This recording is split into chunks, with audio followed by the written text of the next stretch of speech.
Hello everyone, welcome to exam forum के आज इस वीडियो में हम शुरू करेंगे 12 जून 2019 से करंट अफेयर्स के क्वेश्चन। और आज का पहला क्वेश्चन है, हाल ही में 17वीं लोकसभा के प्रोटेम स्पीकर के रूप में किसे नियुक्त किया गया है? तो इनका नाम है डॉक्टर वीरेंद्र कुमार।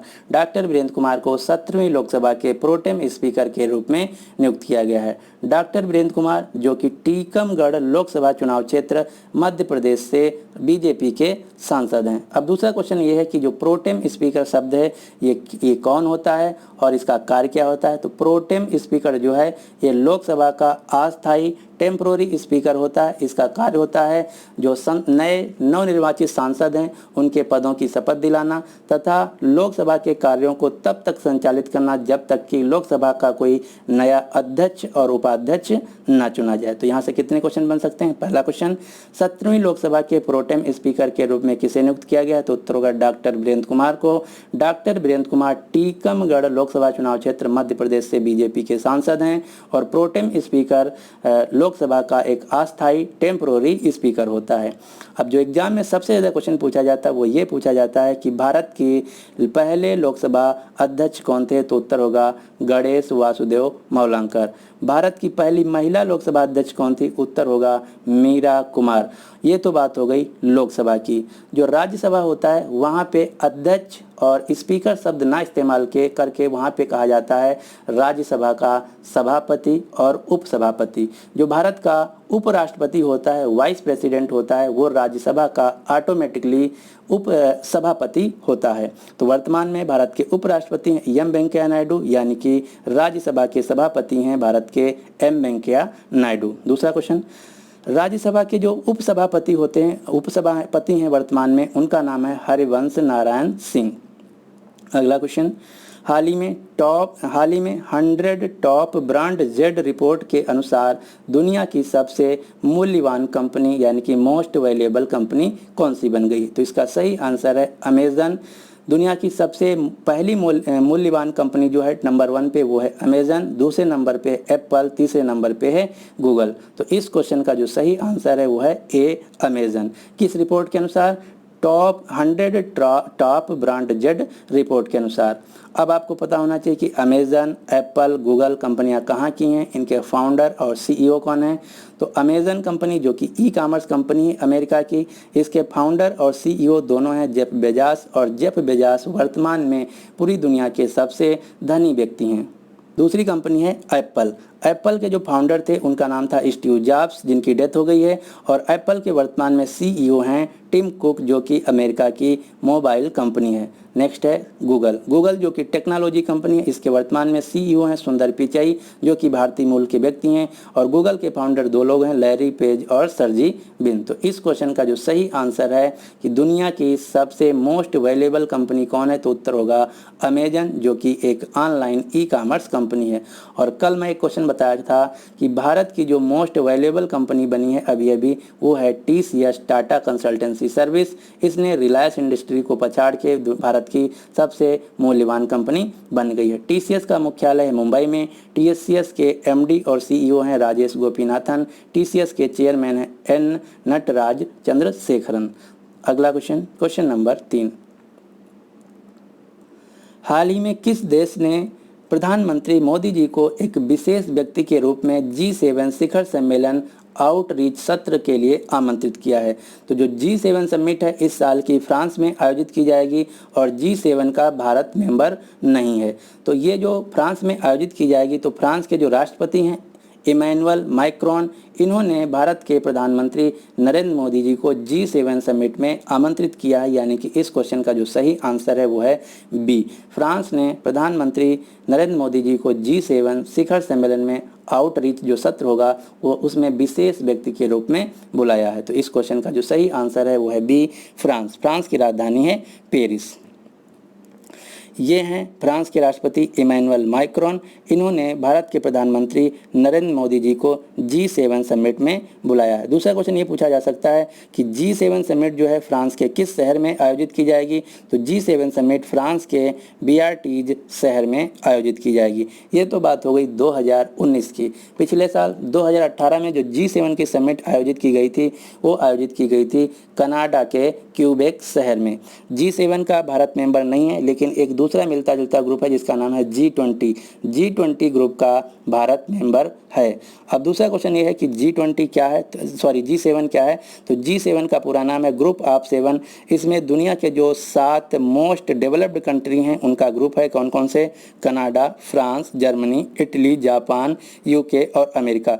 इन 7 देशों को मिला के कहा जाता है G7 देश, जिनकी अभी अभी समिट होगी फ्रांस देश में। तो यहाँ से इन देशों के नाम भी पूछा जा सकता है कि दिए हुए ऑप्शन में से कौन सा देश G7 देश का है या G7 देश नहीं है। तो इन 7 देश के नाम आपको याद रखना है। तो इस क्वेश्चन का जो सही आंसर हुआ वो हुआ फ्रांस। और एक चीज़ और आपको याद रखना, जो G20 समिट है ये 2019 की आयोजित की जाएगी जापान के ओसाका शहर में। अब आपको फ्रांस से कुछ चीज़ें याद रखना है। फ्रांस की राजधानी है पेरिस, फ्रांस के राष्ट्रपति हैं इमैनुअल मैक्रोन, फ्रांस की मुद्रा है यूरो और फ्रैंक। जो 2020 में फ्रांस की राजधानी पेरिस में पुस्तक मेला आयोजित किया जाएगा उसमें भारत होगा मुख्य अतिथि के तौर पे। इसके अलावा 2024 में फ्रांस में समर ओलंपिक खेल खेले जाएंगे फ्रांस की राजधानी पेरिस में। और अभी अभी 2019 के जो फीफा महिला विश्व कप है इसकी शुरुआत हुई है फ्रांस देश में। जो 2018 का फीफा विश्व कप था उसको फ्रांस देश ने जीत लिया था। तो इतने क्वेश्चन आपको फ्रांस से याद रखना है। इसके अलावा फ्रांस में 2 संस्थाएं हैं। पहली है फाइनेंशियल एक्शन टास्क फोर्स, जिसको बोला जाता है FATF। इसका मुख्यालय फ्रांस की राजधानी पेरिस में। दूसरी संस्था है यूनेस्को का मुख्यालय फ्रांस की राजधानी पेरिस में और इसकी हेड हैं वर्तमान में एंड्रा एजोले। अगला क्वेश्चन नंबर 4। हाल ही में रेलवे के IRSDC ने वर्ल्ड क्लास रेलवे स्टेशन बनाने के लिए किस देश की रेलवे के साथ समझौता किया है? तो रेलवे का जो विंग है IRSDC, इसने अभी अभी फ्रांस देश की रेलवे के साथ समझौता किया है भारत के रेलवे स्टेशनों को वर्ल्ड क्लास रेलवे यानी कि मॉडर्न रेलवे स्टेशन बनाने के लिए। इसके तहत जो फ्रांस का रेलवे नेटवर्क है वो भारत के रेलवे नेटवर्क में 7 लाख यूरो निवेश करेगा। तो इस क्वेश्चन का जो सही आंसर है वो है बी। फ्रांस भारत के जो रेलवे स्टेशन हैं उनको मॉडर्न बनाएगा। इसके लिए रेलवे का जो विंग है IRSDC इसके साथ समझौता किया है। अब आपको पता होना चाहिए कि IRSDC क्या है। तो IRSDC का पूरा नाम है Indian railway station development corporation limited. जो रेलवे के स्टेशन होते हैं उसके जो डेवलप्ड करने, उसको बनाने के लिए, उसको मॉडर्नाइजेशन करने के लिए जो जिम्मा है उसको जिम्मा दिया गया है Indian railway station development corporation limited authority को, जिसका मुख्यालय है भारत की राजधानी नई दिल्ली में। हमारे वर्तमान में रेलवे बोर्ड के चेयरमैन हैं विनोद कुमार यादव, रेलवे मंत्री हैं पीयूष गोयल और पीयूष गोयल के पास रेलवे मंत्रालय के साथ साथ वाणिज्य और व्यापार मंत्रालय भी है। तो इतने क्वेश्चन आपको याद रखने हैं और इस क्वेश्चन का जो सही आंसर है वो है बी फ्रांस। एक क्वेश्चन आपको जापान से याद रखना है। जापान ने अभी अभी बनाया है दुनिया की सबसे तेज चलने वाली बुलेट ट्रेन जिसकी स्पीड होगी 400 किलोमीटर प्रति घंटा। और चीन ने बनाया है दुनिया की सबसे पहली बिना पटरी की ट्रेन जो कि इलेक्ट्रिक ट्रेन होगी। और जर्मनी ने बनाया है दुनिया की सबसे पहली हाइड्रोजन से चलने वाली ट्रेन। एक ट्रेन का आपको नाम याद रखना जिसका नाम है T18 ट्रेन 18, जिसका नाम पलट के रख दिया गया है, नया नाम वंदे भारत एक्सप्रेस ट्रेन। और ये चल रही है, सबसे पहले चली थी दिल्ली से वाराणसी के बीच और इसको बनाया है इंटीग्रल कोच फैक्ट्री चेन्नई ने। और ये भारत की पहली engine less semi high speed train है। तो इतने क्वेश्चन आपको यहाँ से याद रखने हैं। अगला क्वेश्चन नंबर 5। हाल ही में अंतरिम केंद्रीय सत्कर्ता आयुक्त के रूप में किसे नियुक्त किया गया है? अंतरिम का मतलब होता है टेम्पोररी, अडहाक, अस्थायी। तो अस्थायी केंद्रीय सत्कर्ता आयुक्त के रूप में अभी नियुक्त किया गया है शरद कुमार को, यानी कि इस क्वेश्चन का जो सही आंसर है वो है सी, शरद कुमार। अब आपको पता होना चाहिए कि केंद्रीय जो सत्कर्ता आयोग है जिसको इंग्लिश में बोला जाता है सेंट्रल विजिलेंस कमीशन, इसका कार्य क्या है? तो सेंट्रल विजिलेंस कमीशन का कार्य है भारत सरकार के जो विभिन्न विभाग हैं उनके जो अधिकारी और कर्मचारी हैं उनसे संबंधित जो भ्रष्टाचार है उसको नियंत्रित करना, और इसके लिए ये भारत की सर्वोच्च संस्था है जिसका नाम है सेंट्रल विजिलेंस कमीशन, जिसके अभी एडहॉक यानी कि टेम्पोररी, अस्थायी मुख्य हेड नियुक्त किए गए हैं जिनका नाम है शरद कुमार। अगला क्वेश्चन, क्वेश्चन नंबर 6, कौन सा देश वर्ष 2021 से एक बार इस्तेमाल होने वाले प्लास्टिक को बैन कर देगा? तो ये ऐसा कहा है कनाडा देश ने।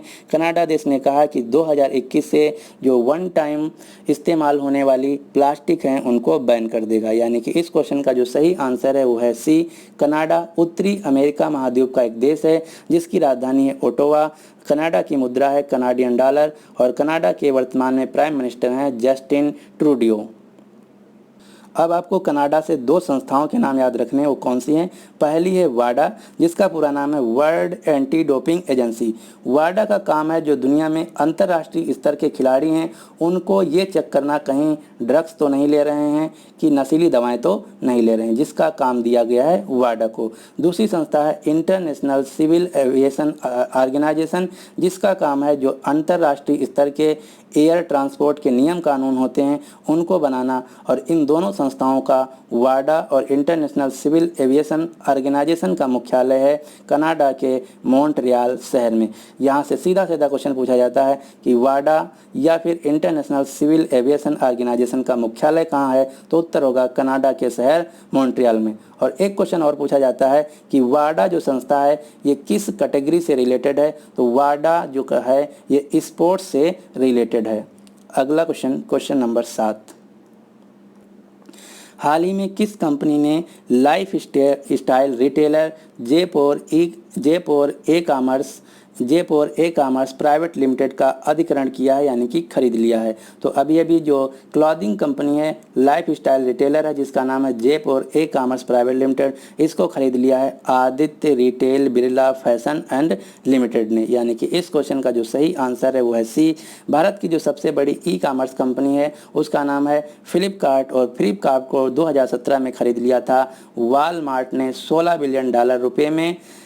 बिलियन में, और कितना 77% इसका हिस्सा।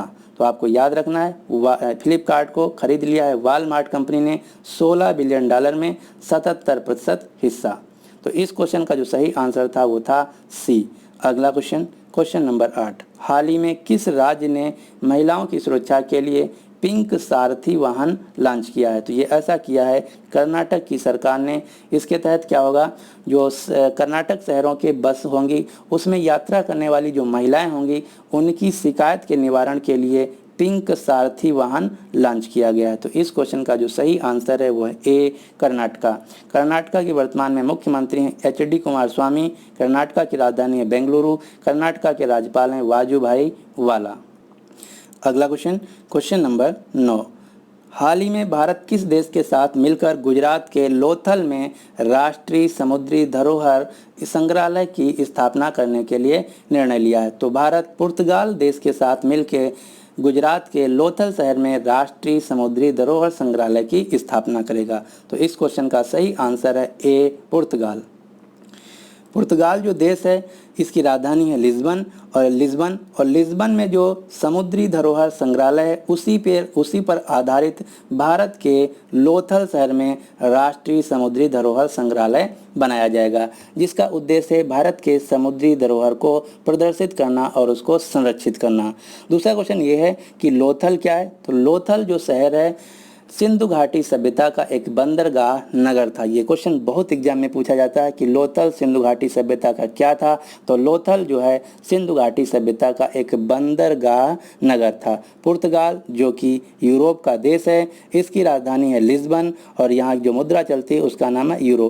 पुर्तगाल से एक व्यक्ति का नाम आपको याद रखना, उन व्यक्ति का नाम है एंटोनियो गुटेरेस। एंटोनियो गुटेरेस जो कि वर्तमान में यूनाइटेड नेशंस के हेड हैं।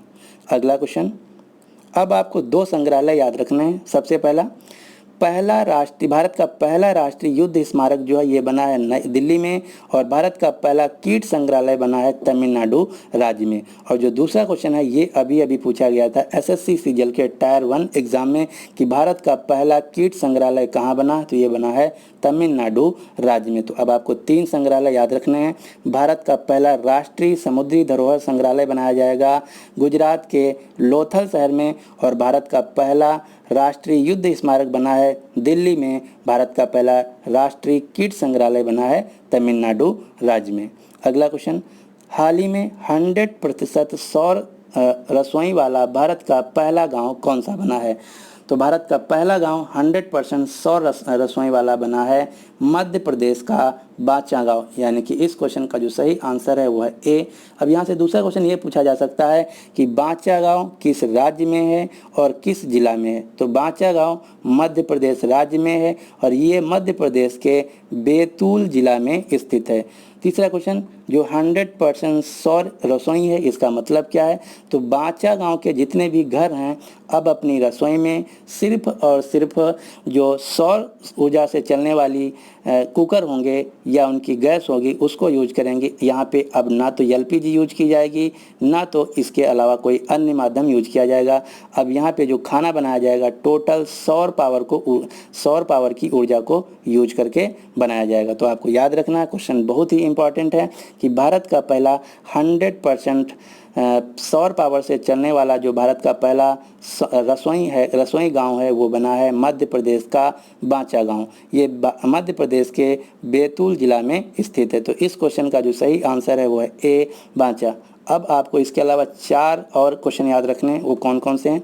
भारत का पहला जो सिटी है दिन में 100% सोलर पावर से चलने वाला है वो है दमन और दीव का दीव शहर। और ये क्वेश्चन अभी एसएससी सीजीएल के टायर 1 एग्जाम में पूछा गया था कि भारत का वह कौन सा शहर है जो कि दिन में 100% सोलर पावर से चल रहा है। तो उत्तर होगा दमन एंड दीव का दीव शहर। दूसरा क्वेश्चन, जो सूरत शहर है गुजरात के, वहाँ के जो प्राइमरी हेल्थ केयर हैं वो 100% सोलर पावर से चल रहे हैं और ये भारत के पहली प्राइमरी हेल्थ केयर हैं जो कि 100% सोलर पावर से चल रहे हैं। तीसरा क्वेश्चन, भारत का जो गुवाहाटी रेलवे स्टेशन है ये भारत का पहला रेलवे स्टेशन बना है जो कि 100% सोलर पावर से चल रहा है। इसके अलावा क्वेश्चन नंबर 4, जो कोच्चि एयरपोर्ट है केरला का, ये दुनिया का पहला एयरपोर्ट है जो कि 100% सोलर पावर से चल रहा है। तो इस प्रकार से अब आपको 5 क्वेश्चन याद रखना है।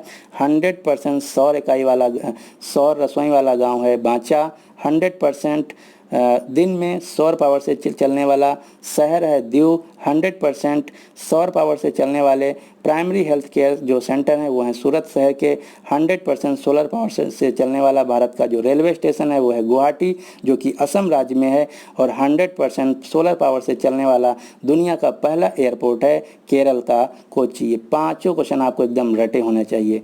अगला क्वेश्चन, क्वेश्चन नंबर 11, हाल ही में पुलिस अनुसंधान व विकास ब्यूरो का महानिदेशक किसे नियुक्त किया गया है। तो इनका नाम है IPS B S. Kaumudi. IPS B S. Kaumudi को अभी पुलिस अनुसंधान व विकास ब्यूरो का डायरेक्टर जनरल नियुक्त किया गया है। अब आपको पता होना चाहिए कि पुलिस अनुसंधान विकास ब्यूरो क्या है। तो इसका उद्देश्य भारत के जो पुलिस बल हैं उनको मॉडर्नाइजेशन यानी कि आधुनिकीकरण करना, इसका काम है। जो पुलिस हैं उनको अनुसंधान यानी कि रिसर्च करना, उनका डेवलपमेंट विकास करना, उनको ट्रेनिंग देना तथा उनका गवर्नेंस करना। पुलिस अनुसंधान व विकास ब्यूरो का मुख्यालय है भारत की राजधानी नई दिल्ली में। अगला क्वेश्चन, अब हम देख लेते हैं अभी तक जो जून महीने में कुछ अपॉइंटमेंट हुई हैं। सबसे पहले जो उज्जीवन स्मॉल फाइनेंस बैंक है इसके निदेशक के रूप में नियुक्त किया गया है फ्लिपकार्ट के को फाउंडर सचिन बंसल को। एक्सिस बैंक के अध्यक्ष के रूप में नियुक्त किया गया है राकेश मखीजा को। WHO के बाहरी लेखा परीक्षक के रूप में नियुक्त किया गया है राजीव महर्षि को, जो कि भारत के कैग हैं वर्तमान में। अभी जम्मू एंड कश्मीर बैंक के अंतरिम अध्यक्ष के रूप में नियुक्त किया गया है RK चिंबर को। तो आपको इतनी नियुक्तियां याद रखनी है। अगला क्वेश्चन नंबर 12, हाल ही में किसने चौखड़ी स्फूर्त को राष्ट्रीय महत्व का स्मारक घोषित किया है? तो चौखड़ी स्फूर्त जो कि बौद्धों का एक धार्मिक स्थल है, इसको अभी भारतीय पुरातत्व सर्वेक्षण द्वारा राष्ट्रीय महत्व का स्मारक घोषित किया गया है। चौखड़ी स्फूर्त जो कि वाराणसी उत्तर प्रदेश में स्थित है। अब आपको पता होना चाहिए कि भारतीय पुरातत्व सर्वेक्षण का मुख्यालय कहाँ, तो इसको इंग्लिश में बोला जाता है आर्कियोलॉजिकल सर्वे ऑफ इंडिया, जिसकी स्थापना हुई थी 1861 में। इसका मुख्यालय है नई दिल्ली में। इससे रिलेटेड दो संस्थाओं के नाम और आपको याद रखना जो कि सिमिलर नेम है। पहला है जियोलॉजिकल सर्वे ऑफ इंडिया, इसका मुख्यालय है कोलकाता में। तीसरी है फॉरेस्ट सर्वे ऑफ इंडिया, इसका मुख्यालय है देहरादून में। तो ये तीनों संस्थाओं के नाम आपको याद रखना, यहाँ से सीधे इनके हेडक्वार्टर एग्जाम में पूछे जाते हैं। तो इस क्वेश्चन का जो सही आंसर है कि चौखड़ी स्फूर्त को राष्ट्रीय स्मारक किसने घोषित किया, तो उत्तर होगा archaeological survey of India. Chaukhadi स्फूर्त वाराणसी उत्तर प्रदेश में स्थित है। तो ये थे आज के करंट अफेयर के क्वेश्चन। अब आपके लिए क्वेश्चन क्या है, हाल ही में फ्रेंच ओपन 2019 का पुरुष एकल का खिताब किसने जीत लिया है? तो इस क्वेश्चन का जो सही आंसर है आपको नीचे कमेंट बॉक्स में बताना होगा। तो उम्मीद करते हैं कि आज भी आपको वीडियो पसंद आया होगा। अगर आपको वीडियो पसंद आया तो प्लीज़ इस वीडियो को लाइक कर दीजिए और अपने सभी दोस्तों के साथ शेयर कर दीजिए। So finally thanks for watching and good luck for your exam.